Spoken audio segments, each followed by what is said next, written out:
वेद कहता है, पुराण कहता है, संत कहते हैं ईश्वरः सर्वभूतानां दृश्यते सर्वजनां। ईश्वर सभी जगह है और सब जनों में दिखाई देता है। फिर हम अलग अलग नाम लेकर के जीवों को क्यों पुकारते हैं? जब सब में एक ही ईश्वर है, फिर हम अलग अलग नाम क्यों लेते हैं सबका? तो मैंने बाबा से पूछा। बाबा से एक बार रात को सेवा कर रहे थे हम, तो एक भक्त हैं थे चंद्र प्रकाश जी, नहीं चंद्र कुमार शर्मा जी, तो उनका तबीयत खराब हो गया था। तो मैंने बोला कि सरकार प्रयाग से वृंदावन आना था, सरकार चंद्र कुमार जी को गाड़ी लेके जाना है और उनका स्वास्थ्य ठीक नहीं है। तो बाबा बोले, अरे बच्चा, सवेरे तक वो ठीक हो जाएगा।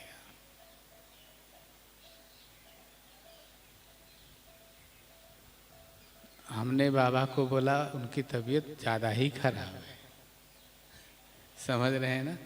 अब सर्दी जुकाम तो हमें भी होता है, बुखार भी हमें भी होता है, तो पता है एक दिन में तो जाएगा नहीं,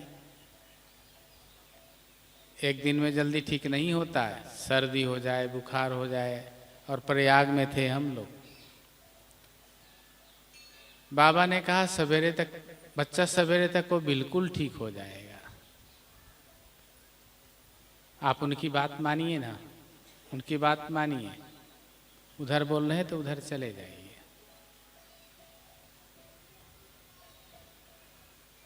बाबा ने कहा सवेरे तक बिल्कुल ठीक हो जाएगा वो। तो हमने बाबा से कहा सरकार उनकी तबीयत ज़्यादा ही खराब है। बाबा ने कहा अरे बालक, तू बड़ा कुत्तुर कुत्तुर बोलता रहता है, और वो ठीक हो जाएगा सवेरे तक। तो हमने कहा मुझे पता है आप रात को जाके उनको ठीक कर देंगे।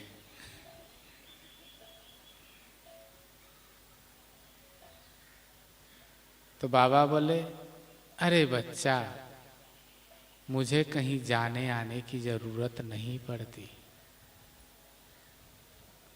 बहुत गहरी बात है ये। बाबा ने कहा बच्चा, हमें कहीं जाने आने की जरूरत नहीं पड़ती।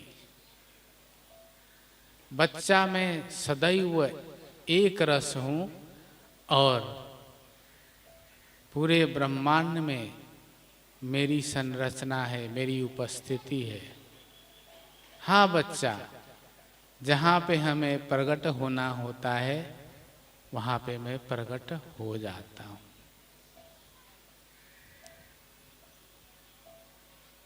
कितनी गहरी बात है। तो हम चुपचाप जी सरकार, जी सरकार, बाबा बोलते गए, हम जी सरकार करते गए।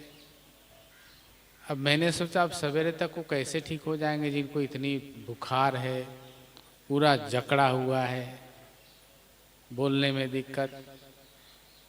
और सवेरे 7 बजे ही चंद्र कुमार जी पहुंच गए। हम लोग को ब्रह्मचारी जी बोला करते थे ये लोग, भक्त लोग।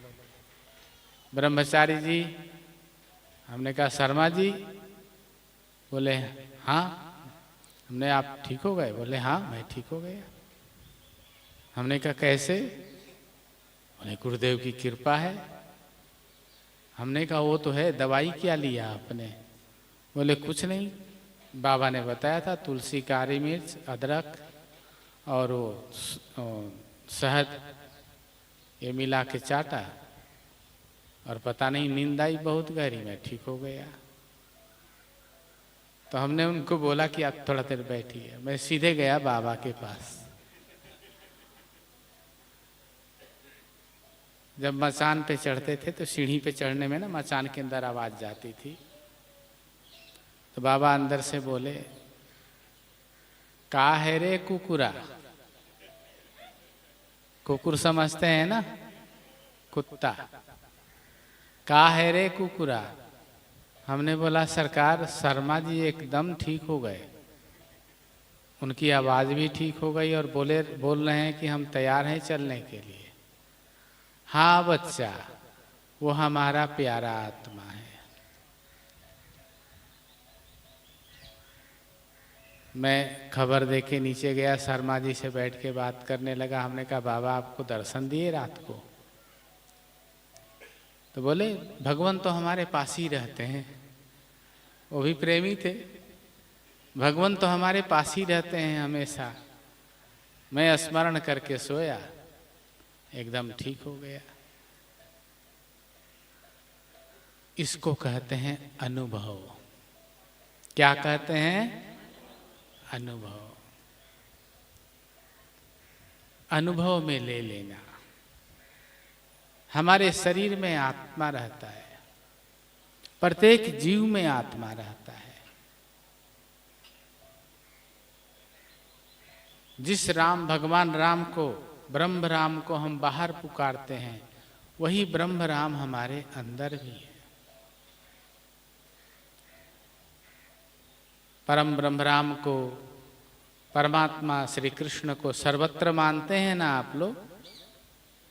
रामायण जी में लिखा हुआ है, हरि व्यापक सर्वत्र समाना, प्रेम ते प्रकट हो ही मैं जाना। वह व्याप्त है सर्वत्र और समान रूप से। और प्रकट कैसे होता है? प्रेम से प्रकट हो ही मैं जाना। और वो प्रेम क्या है? अनुभव कहिए प्रेम को, प्रेमी में रहो समाये जी। गली गली में मीरा भटके, गोविंद गोविंद गाए जी। समझ रहे हैं ना? तो प्रेम ही, अभी ये अनुभव जो है वही प्रेम में बदल गया है, भक्ति में बदल गया है, ज्ञान में बदल गया है, वैराग्य में बदल गया है। ये स्वरूप बदल लेता है, स्नेह में बदल जाता है, प्रेम में बदल गया है। अब यही अनुभव कई बार काम क्रोध लोभ में भी बदल जाएगा। कैसे? जब आप स्वप्न में रहेंगे, सत्य में नहीं रहेंगे, तो यही अनुभव काम क्रोध लोभ मोह अहंकार आदि का स्वरूप भी धारण कर लेगा। कब? जब आप जगत को अनुभव करेंगे। समझ रहे हैं? जब आप संसार को अनुभव करेंगे, जब आप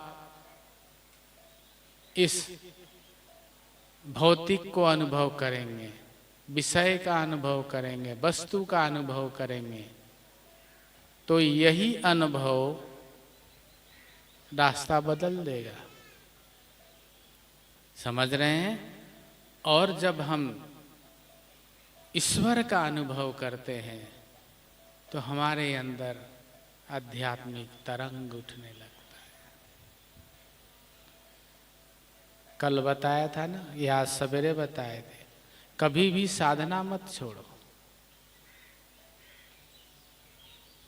अनुभव भी भजन है।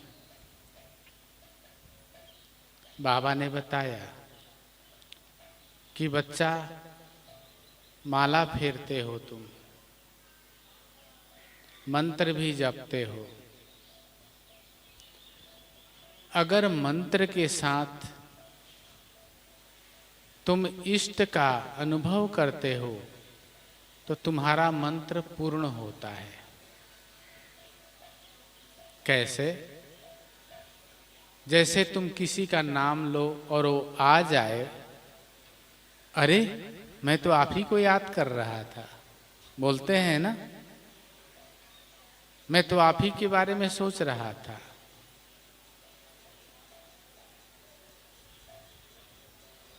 हृदय प्रफुल्लित हो जाता है। ऐसा लगता है कि देखो मैं सोच रहा था और वो आ गई है। हृदय प्रसन्न हो जाता है।